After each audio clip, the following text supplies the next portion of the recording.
Ladies and gentlemen, we continue our program, and it's time to listen to corporate buyers, to corporate fleet and mobility managers. It will be great to hear also from them how they see the evolution of corporate mobility, and more specifically, mobility as a service.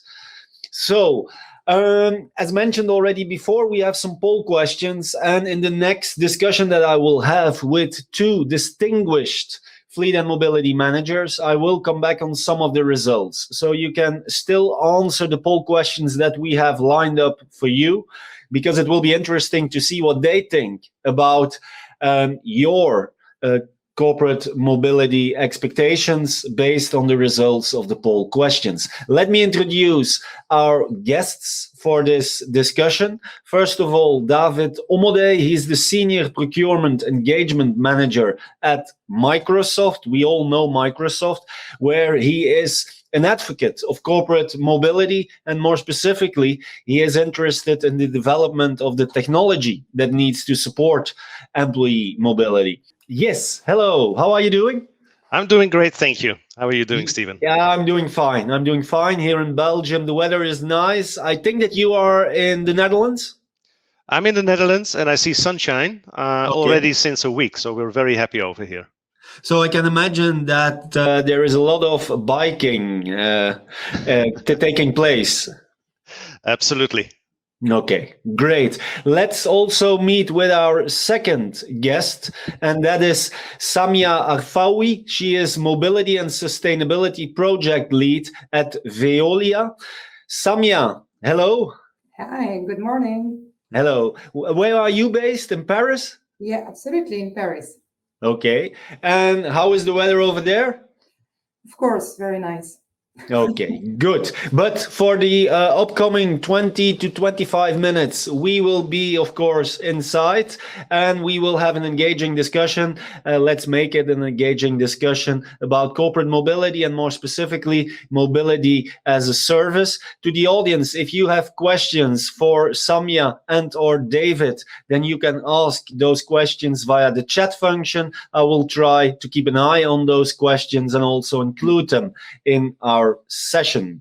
I'm going to stop sharing my screen. That is perhaps the easiest thing. No, my screen, indeed. Very good. Well, here we go. First of all, David and Samia, a question to you both. I would like to start with Samia to present a little bit who you are and what your company is about. Can you tell us a little bit how big is your fleet at Veolia, and how many employees do you have? Yeah, sure. Today we have around 45,000 cars in our global fleet, and we are 180,000 employees. Okay. Yeah. Okay. And most of them are based in France? Yeah, we can say 50%. Okay, yeah. Very good. David, also for you, we of course know Microsoft as a company, but how many people does Microsoft employ today, and how many vehicles do you have at the moment for those people? Sure. Microsoft employs today around 170,000, so right in the direction as Veolia. But we have a far smaller fleet right now. We have precisely 9,266 cars globally, with about 85% of these residing within Europe. Okay. A second question, I would like to continue with David. David, next to the company car, what other mobility solutions do you have already in place at this moment? There is a variety. And there is, first of all, the variety across the countries. We have in some countries, besides the typical company car, also an offering related to public transport on top of the car. In other countries, it is next to the car. In certain countries, we also have other assets like bicycles, e-bikes that we offer to our employees. It's a mixture, to be honest. Okay. Samia, for you, any other mobility solutions that you are already adopting and deploying next to the company car and the vehicles that you have? Yeah, it's the case today. We have a plan, a mobility plan, and the name is Vega Move. And inside this plan, we have like bicycles, car sharing, ride sharing, of course, electric cars. It's one of the main priority within Veolia. And perhaps the most important is the mobile application, because it's a kind of one-stop shop which allows people to simplify their daily mobility. So yeah, that's the main. We have also mobility surveys and audit. That's where from we start to know exactly what we need. And then what we call ALD switch. So the capability to choose an electric car, and if you needed another kind of car, you can change once a year, for instance. Okay, so the mobility strategy is already also supported by technology. You were talking about the app. Was that developed inside, or was that done outside of the company? We are working with a partner. Okay. Yeah. I know, David, that also for you, everything that is linked to technology is, of course, very important. How do you see the necessity of having such an integrated app to be able to offer to all your employees the right mobility solutions? Yeah, that's there's actually two points that you're making in your question, Stephen, if I may. One is the fact that it needs to be offered to all our employees, because all our employees are moving, whether they are entitled to a company car or not. They need to come to the office or visit a client and so forth. So yes, it needs to be offered to all the employees. Technology is a driver and a facilitator. And there are certain types of technologies already available. However, they are, I would call them flat. It gives you an advice how the traffic looks like, or what the train timetables look like. Can I take a ride-sharing solution? These are all separate, in some cases partially integrated. There are offerings for that and on the market already.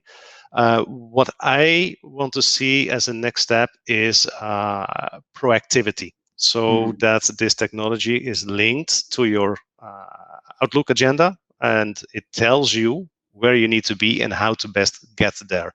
That for me is, the real next step in the technology offering. Samia, something to add, something to comment on what David just mentioned in terms of technology? Yeah, just to add, I believe that technology is the key. In question of simplicity, of course. So because today we have several solutions, so sometimes it's difficult to know which one is the one, and it doesn't fit all needs. So yeah, simplification, I will say. In the first presentation of the day, we saw that the suppliers themselves think that technology specialists, technology providers are probably the most suited and the best placed to deliver integrated mobility services ahead of leasing companies, car manufacturers, rental providers, and so on. Also in the poll, we asked that question. And if I look at the results that we have now, then almost half of the respondents indeed say, and that is the number one answer, say that technology providers are probably the best placed. Now, is that also what you are hoping, that David, that those technology providers are stepping up? Because apparently the OEMs, the leasing and rental providers, there is less confidence in them. I'm not sure if that is a matter of confidence, honestly speaking, but I can imagine that behind the question is the other question, that like you say, Samia, the facilitating effort that comes from technology, whether it's simplification or integration, is something that technology providers can create and support any mobility offering partner, whether that is a leasing or a rental company or any other type of startup. Their technology definitely has a role to play. At this moment, to be honest, I don't see Microsoft developing into a direction of, becoming a mobility provider as such. But definitely, we are very much capable of developing that type of technology for others to deliver to clients. Okay. Another topic that we also saw in the presentation this morning is that half of the corporate buyers say that the move to mobility needs to be cost neutral. Samia, in your case, in the case of Veolia, is it also that it needs to be a cost neutral exercise, or are there other parameters why you say we need to move to mobility and how you are moving to mobility? Yeah, that's a great question, because I think it's an utopian dream to think that it could be neutral. If you take the case of electric cars, the truth is it's a cost, an average from 20 to 30% TCO. When you integrate, when you count the infrastructure and so on. So I think that the challenge is to find new mobility solutions which are able to compensate the cost of electric cars. I mean that when you take the example of bicycles, because we have this offer with David, with Microsoft and Veolia as well. If you take the case of bicycle, it's a cost. It's an additional cost. Of course, it's going to decrease the CO2, but it's going to increase the cost. So we have to find the right balance and to admit that we are going to pay more, but in the long term perspective, it will be better for the company, of course, for the planet. Okay, David, is it also, in your opinion, so that those new mobility solutions that you have already included and that you would like to include in the future, that they are more an add-on with the vehicle instead of replacing something? Yeah, I think first of all, related to cost, there is two types of cost that we need to consider. One is the cost to the user, and that is something that you can contain with, assigning a mobility budget, whether that is used for EVs, charging, for the train, for whatever type of ground transportation. That is one element of cost, but the true total cost of mobility, or actually the total cost of the whole benefit, is also encompassing the tax impact. And there is a tax impact to the employees, but also to the employer, which can be beneficial in some cases. In other cases, it depends on how total you want to be with your total in these evaluations. What I see is in some of our countries, we offer additional ground transportation on top. But what you then see as well is that the normal offering is less used. So someone taking the train to visit a client or a bicycle is not using a car. So you can offset that by fuel consumptions or things like that.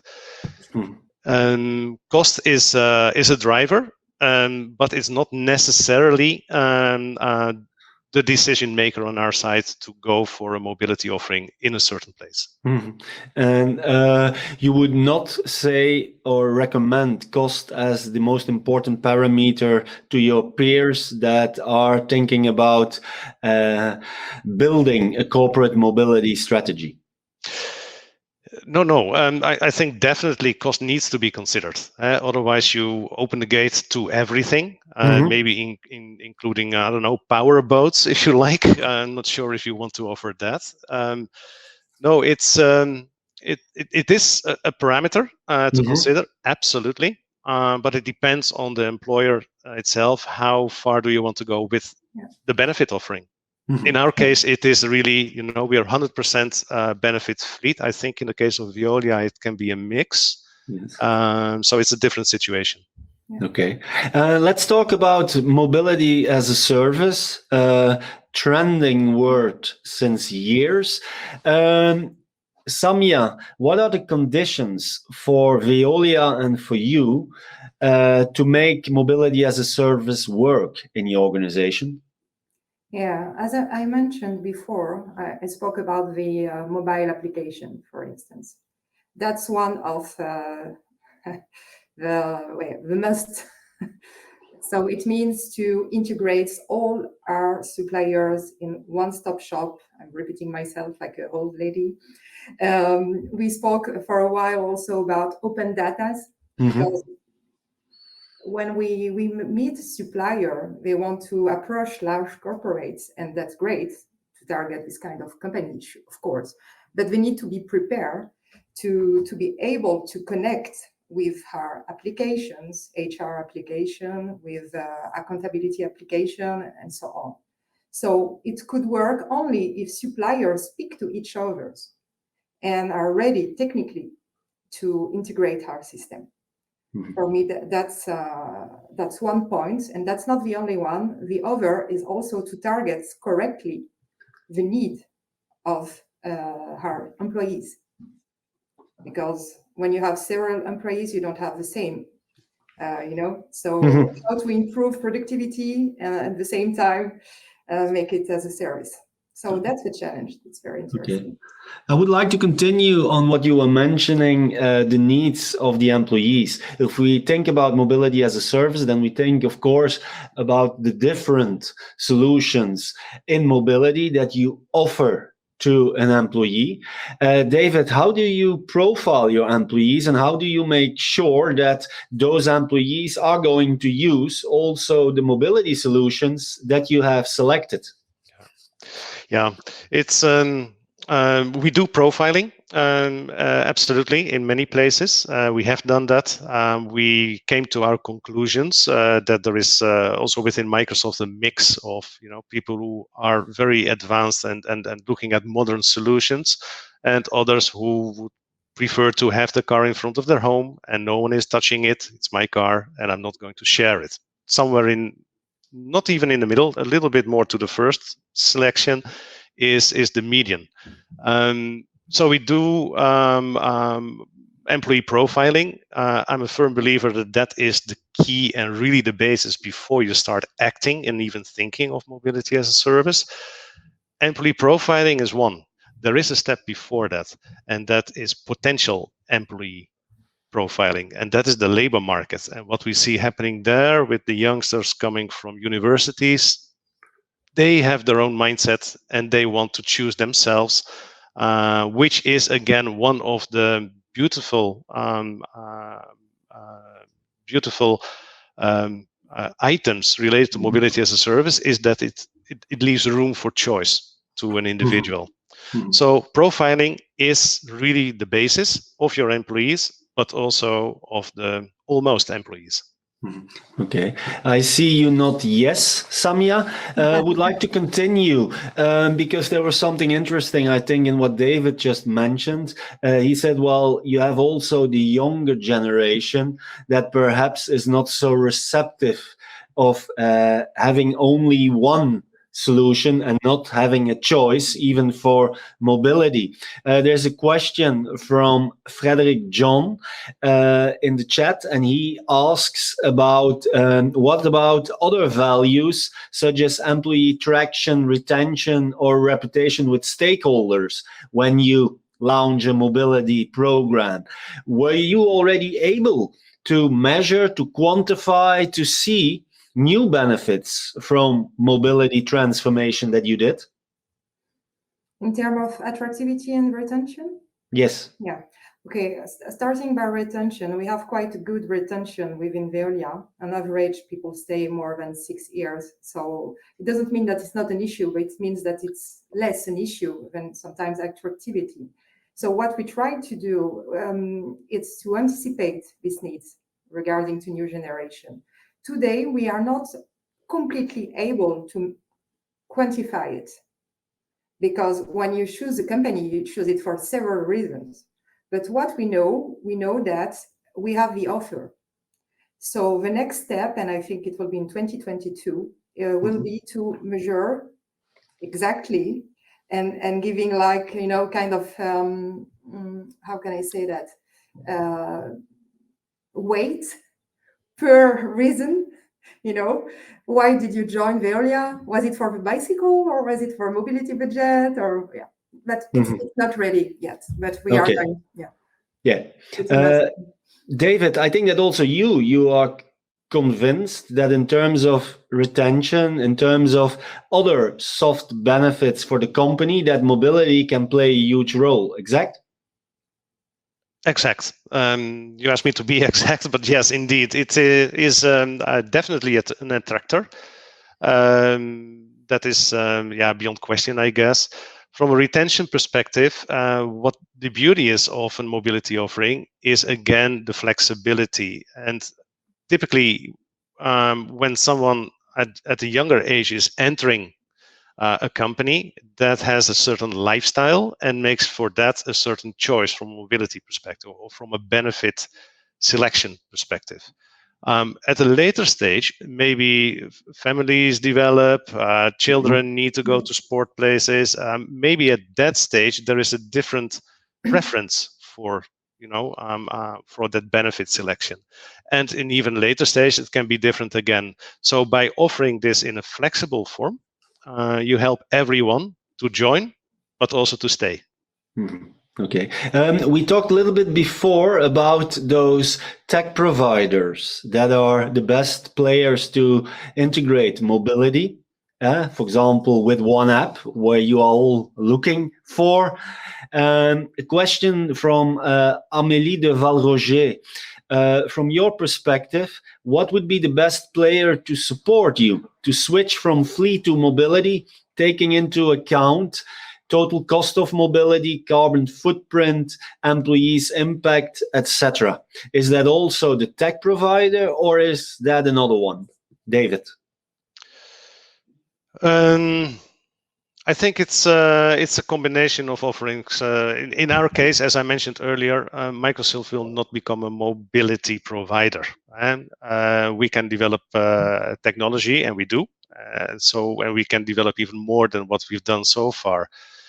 I think the key is, again, the flexibility, and that in line with. No, let me rephrase that. We're not considering mobility as a service as an alternative to a fleet offering. They can coexist. Like I said, there are some people who want a car forever and they will not step out of the car. They are valued as well. If someone wants a car, they choose for a car. If someone doesn't need a car or doesn't want a car, they go for a mobility offering. It's almost like a personal spending decision of a certain budget. Samia, in making sure that the employees will also use the mobility solutions that you have lined up for them, do you think that giving them a complete flexibility is the right thing to do? Or is it also somehow necessary to steer them and perhaps incentivize them so that they will change behavior in the right way? What is your opinion? Yeah, you are touching several points. First is the change management, because it's very nice to deploy or to sign with a supplier and then say, oh, I have ride sharing, that's great, but nobody use it. At the end of the day, you are just like on communication and marketing, and that's all. So that's not my goal. So sure, we can do like incentives, mainly for eco driving when you do it. So that's what we're doing. And I think the key, and related to change management, the key is communication. So how you address internally the topic. And you never change. David mentioned before, he said, when you are going to have kids, perhaps the bicycle will be over, or perhaps after, when you get bored of your kids, I don't know, but you need to change. So we need to follow these evolving needs. So that's great. And to do so, we need a mobility platform. to see how the trains are going, what kind of profile, and so on. So I strongly believe on a platform capable to measure the CO2, the number of kilometers, the cost, and also the productivity, perhaps once in her life, we'll be able to do it as well. Good. Final question for David. David, can you give one advice for fleet and mobility managers in the audience that are thinking of building that corporate mobility program, but they don't know where to begin? That sounds like my stage 5 years ago. Not that I know now precisely. Definitely start internal, checking out what type of colleagues do I have and profile them. But the second level of profiling can also come from potential suppliers, maybe even consultants. Check out what is available on the market. There is a lot already available. And then dependent on the stage where you would like to step in, have sometimes a car plus, I don't know, allowing public transport as a combination to the benefit can be sufficient. Other companies might be interested in everything that moves and rolls over the grounds before starting offering a mobility as a service internally. So it is checking out who are we as employees and who are they outside and what is available already. Okay.